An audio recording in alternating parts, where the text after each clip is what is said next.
I am perplexed by this poll for two reasons. First, either the people of Iowa are schizophrenic or they just aren't convinced. They remain skeptical. Yeah. I mean, and I don't think the people of Iowa are schizophrenic, although they do have two horrifying GOP senators as their senators, but that's a separate conversation for a separate day. This poll is not an outlier. This is, in fact, as Fernand said, the gold standard. This is it. When it came out last night at 7 o'clock or whatever time it came out, Eastern time, I looked at it and went, no way in hell is this right.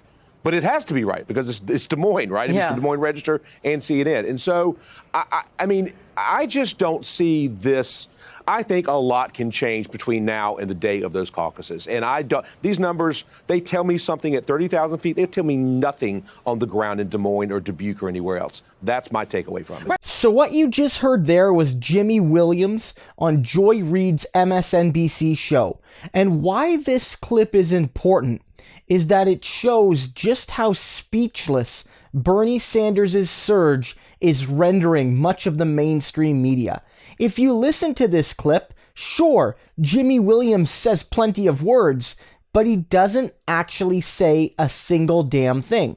All he's trying to say is he's skeptical about the poll, but in the same breath, he acknowledges that this poll is one of the best in the country, one of the best in Iowa. It's a fantastic predictor of who wins Iowa and often who wins the entire primary process.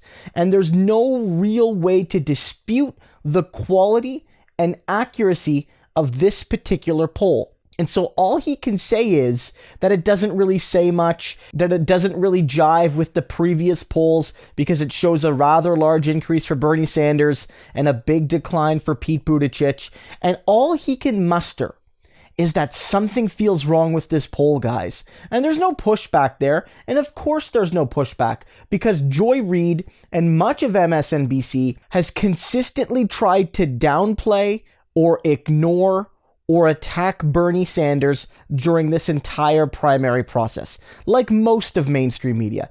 Joy Reid in particular has always sort of been a harsh, I would say often unfair critic of Bernie Sanders, and there's no way that on her show they would be giving an open, clear, hey, things are going pretty well for Bernie Sanders, contest isn't over yet, but the Des Moines Register poll is a great poll.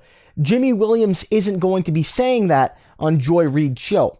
And this shows a good example of what we're going to see more and more and more as Bernie Sanders' surge continues to be reflected in the polling data, not just in Iowa, but in the other early states, and as I noted on this channel a couple days ago, in national polling as well, where it's at least a two-horse race between Bernie Sanders and Joe Biden in many polls. And in some of those polls, Bernie Sanders has the lead over Joe Biden.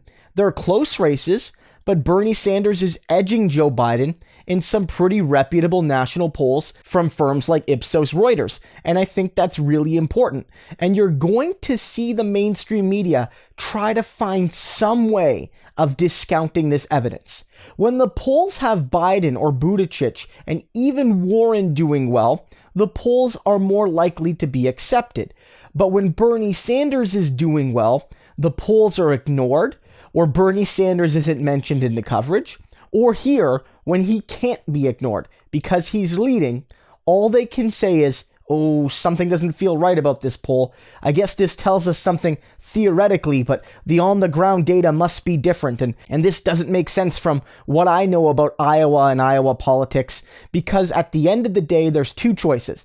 They can either trash the quality of this poll, and this poll's reputation is beyond reproach, or they can just try to make stuff up. And in this case, they've tried the latter. And all of this shows that they really have nothing to counter Bernie with right now. The man is leading in fundraising by quite a bit, and not from big donors, but from individual Americans, which means he's not only getting the most donations, and he's not only getting the most money, but he's getting the most individual donors. And those individual donors are all Americans with a vote.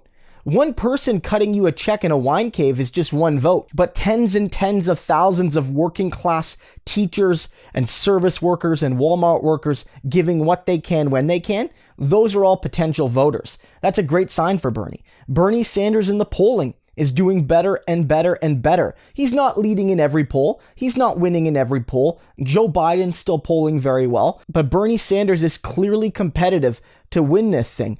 And as we've seen, the electability argument is sort of Joe Biden's last barrier. But even there, Bernie Sanders, in addition to Joe Biden, polls consistently well in hypothetical matchups against Donald Trump nationally and in some pretty important swing states.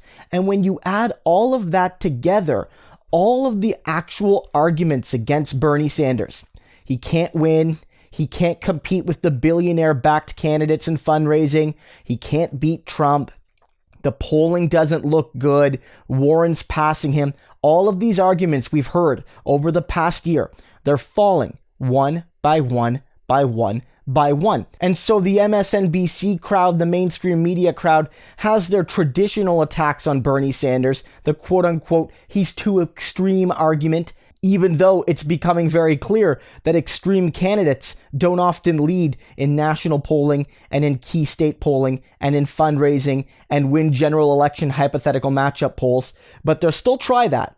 But the other thing they have is just saying, well, none of this makes sense. None of this makes sense. We're just going to stick our head in the sand. We're going to stick our fingers in our ear, and we're just going to ignore the fact that Bernie Sanders is one of the strongest candidates in this contest, and Bernie Sanders is undisputably the one with the biggest momentum right now. They are losing it. I've noted this in my previous video. Donald Trump and the Republicans are losing it because they're trying to attack Bernie Sanders. But the attacks that worked for Trump and the Republicans against Clinton and would work against a Democratic nominee like Joe Biden aren't going to work on Bernie Sanders. The right-wing populist attacks won't work on Bernie Sanders. So everyone's getting really desperate. And that's a great sign for Bernie, his team, and his millions of supporters across the country and indeed around the world. So I want people to see this clip and understand that despite the fact that it's kind of infuriating to watch a politics expert say nothing because he can't say anything that fits his worldview and the worldview of his host, but what it does show is that we're winning. That the left is winning, that Bernie Sanders is winning, that democratic socialism is winning, and that they have nothing to say about it. So let's use this as a momentum booster, share this clip around for an example of how Bernie Sanders is rendering the mainstream media speechless, and let's keep pushing.